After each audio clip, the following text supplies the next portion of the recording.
سارا نے تو کبھی خوابوں اور خیالوں میں بھی یہ نہیں سوچا تھا کہ اب ردا دوبارہ سے اس کی زندگی میں واپس آنے والی ہے اور اس کی زندگی کو دوبارہ سے برباد کر دینے والی ہے۔ دراصل اب سارا کی شادی جب سے مزمل سے ہوئی ہے تو سارا تو بہت ہی زیادہ خوش ہے، لیکن ان کی خوشی ٹیمپرری ہے کیونکہ ابھی یہ لوگ جا ہی رہے ہوتے ہیں رخصتی کروا کر کہ اتنے میں ہی وہاں پر ردا بھی آ جاتی ہے۔ ردا چھپتی چھپاتی دیکھتی ہے کہ سارا کی اور مزمل کی گھر سے رخصتی ہو رہی ہے، بہت زیادہ یہ روتی ہے یہ دیکھ کر کہ آج رخصتی صرف اور صرف سارا کی نہیں بلکہ ردا کی بھی اس گھر سے ہونی تھی، لیکن ردا کے کالے کرتوتوں کی وجہ سے یہ سب کچھ ناممکن ہو گیا۔ ردا دراصل جس گھر میں رہ رہی تھی اتنے دنوں سے اپنے ایکسیڈنٹ کے بعد ہی، وہاں سے ہی اس نے کہا تھا کہ میں آج اپنے گھر جاؤں گی اور دیکھوں گی اپنے گھر والوں کو، اور مجھے معافی مل جائے تو معافی لے لوں گی ورنہ نہیں جاؤں گی، جس پر وہ اس کو اجازت دے دیتے ہیں کہ جاؤ ردا تم چلی جاؤ۔ خیر جب ردا وہاں پہنچتی ہے تو سارا کے مزمل کے ساتھ جب رخصتی دیکھتی ہے تو بہت ہی زیادہ گھبرا جاتی ہے اور خوش بھی ہوتی ہے اور بہت ہی زیادہ رنجیدہ بھی ہو جاتی ہے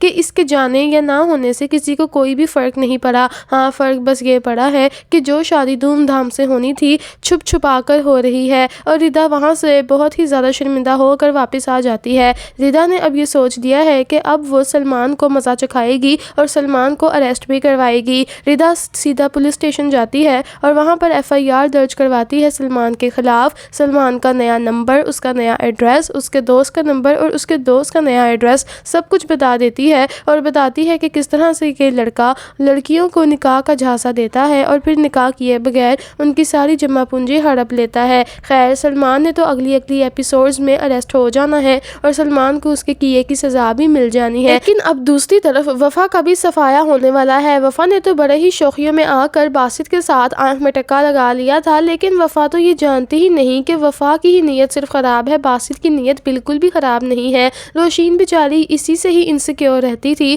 کہ کہیں باسط بھی تو انوالو نہیں ہے وفا کے ساتھ، لیکن اب روشین کی بھی قسمت سنورنے والی ہے۔ آخر کار روشین کا بھی صبر رنگ لانے لگا ہے۔ وفا دراصل یوسف کے خلاف جو باتیں کرتی ہے اور یوسف کو یہ جب کہتی ہے کہ تم دبئی چلے جاؤ اور جب تم ایئرپورٹ پر جاؤ گے تو میں تمہیں ویڈیو کال کر دوں گی، تو یوسف مانتا ہی نہیں۔ یوسف کہتا ہے کہ جب تک تم مجھ سے ملنے نہیں آؤ گی میں دبئی نہیں جاؤں گا۔ ارے تمہیں پتا نہیں میں نے 6 مہینے کے بعد واپس آنا ہے، جس پر وفا کہتی ہے کہ کوئی مسئلہ ہی نہیں ہے یوسف، اس 6 مہینے میں کتنا کچھ اچھا ہو جائے گا، تم دیکھنا تمہاری قسمت اور میری قسمت بالکل ہی بدل گئی ہوگی 6 مہینوں بعد۔ اس کی اس بات سے یوسف کہتا ہے کہ کیا مطلب ہے اس بات کا؟ تو وفا کہتی ہے میرا مطلب یہ ہے کہ تم بہت زیادہ پیسہ کما کے لاؤ گے تو وہ ہمارے ہی فیوچر میں کام آئے گا نا، اور تم میرے لیے ایک گھر بھی تو خریدنے والے ہو نا یوسف، جس پر یوسف کہتا ہے ہاں بالکل ٹھیک کہہ رہی ہو تم۔ لیکن یوسف نے بھی کچی گولیاں نہیں کھیل رکھی، یوسف اس کی نیت سے اچھی طرح وابستہ ہے۔ یوسف جانتا ہے کہ اس کی نیت اس باسط پر خراب ہو گئی ہے،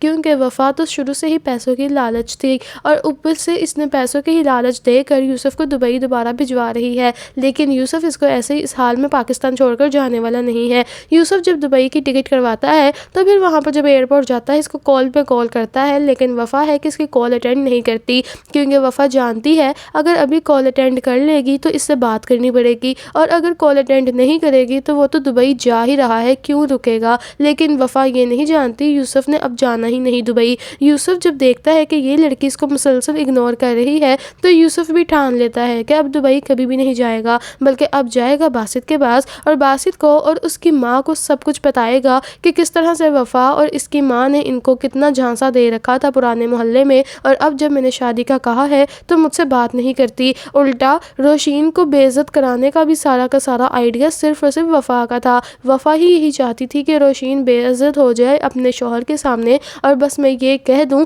کہ روشین نے مجھے 2 لاکھ روپے دیا تھا یہ کام کرنے کے لیے کہ میں وفا کو بدنام کر دوں۔ خیر اب یوسف جاتا ہے وفا کے گھر میں اور وہاں پر جا کر بہت زیادہ شور شرابہ مچاتا ہے۔ سیکیورٹی گارڈ، باسط، روشین، وفا کی ماں اور روشین کی ساس سب لوگ اکٹھا ہو جاتے ہیں اور کہتے ہیں کہ کیا تماشا لگا رکھا ہے اور تم یہاں کیوں آئے ہو، تم تو وہی ہو نا جس کو روشین نے پیسے دیے تھے۔ تو پھر یوسف سارا کچھ بتا دیتا ہے، وہ کہتا ہے کہ میں وہ بالکل بھی نہیں ہوں جس کو تمہاری بیوی نے پیسے دیے تھے، بلکہ میں تو وہ ہوں جس کو وفا نے کہا تھا کہ تمہاری بیوی کو ذلیل کرنا ہے، جس پر سب لوگ ہکے بکے رہ جاتے ہیں اور کہتے ہیں کہ یہ تم کیا بات کر رہے ہو۔ تو وہ کہتا ہے میں بالکل ٹھیک کہہ رہا ہوں، آج میں دبئی جا رہا تھا، وفا میری پرانی معشوقہ ہے، میری محبت ہے اور ہم دونوں شادی کرنا چاہتے ہیں، لیکن یہ لڑکی تمہارے پیسے کے لالچ میں آ کر باسط مجھے مسلسل اگنور کر رہی ہے۔ میرے پاس تمہارے جیسا کاروبار، گھر، گاڑی اور کوٹھی نہیں ہے نا، اسی اسی وجہ سے یہ مجھے مسلسل اگنور کر رہی ہے، اور اسی نے مجھے اس دن کہا تھا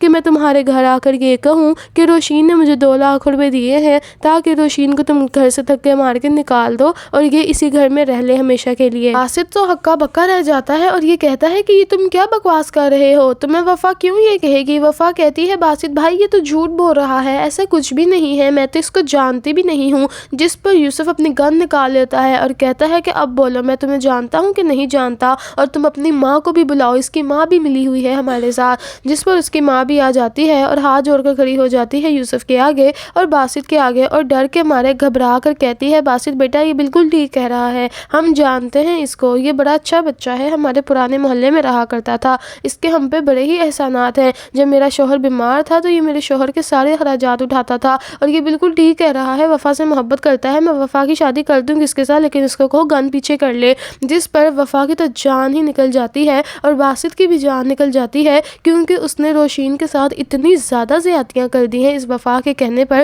کہ وہ اپنی ہی نظروں میں گر گیا ہے۔ خیر وہاں پر ہی کھڑے کھڑے ربیہ ان دونوں کو گھر سے دھکے مار کے یوسف سمیت نکال دیتی ہے اور یہ کہتی ہے کہ تم جیسی عورتوں پر احسان کرنا میرے زندگی کا سب سے گھٹیا فیصلہ تھا، تم جیسیوں کو تم جیسیوں کے اوقات میں ہی رکھنا چاہیے، ارے تم لوگوں کو ہم نے فرش سے عرش پر چڑھا دیا اور تمہاری اوقات تھی کہ تم لوگ ایسے گھر کے آس پاس بھی منڈلاتے، اور ہم نے تم لوگوں کو گھر کی مالکن بنا کے رکھا ہوا تھا۔ جس پر وفا کی تو نیا ڈوب گئی ہے اور اب وفا کو پتا ہے کہ اس کی زندگی میں اب کوئی چین رہنا ہی نہیں، کیونکہ یوسف نے تو اس کے ساتھ لے کے چلا جانا ہے۔ یوسف اس کا ہاتھ پکڑتا ہے اور اس کو لے جاتا ہے نکاح کرنے کے لیے۔ دوستو آنے والی بس لاسٹ ہی ایپیسوڈ رہ گئی ہیں، آنے والی لاسٹ ایپیسوڈز میں مزید کیا ہوگا اور یہ بھی آپ جاننا چاہتے ہیں تو پھر ہمارے چینل کو سبسکرائب کر لیجئے گا، ورنہ تو آپ گم ہو جائیں گے، پھر کہاں ڈھونڈتے پھریں گے ہمارے چینل کو۔ اللہ حافظ۔